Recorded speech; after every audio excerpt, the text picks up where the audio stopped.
فكيف إذا أصابتهم مصيبة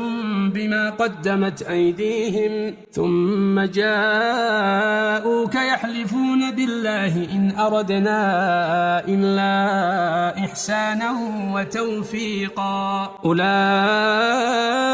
الذين يعلم الله ما في قلوبهم فأعرض عنهم وعظهم وقل لهم في أنفسهم قولا بليغا وما أرسلنا من رسول إلا ليطاع بإذن الله ولو أنهم إذ ظلموا أنفسهم جاءوك فاستغفروا الله واستغفر لهم الرسول لوجدوا الله توابا رحيما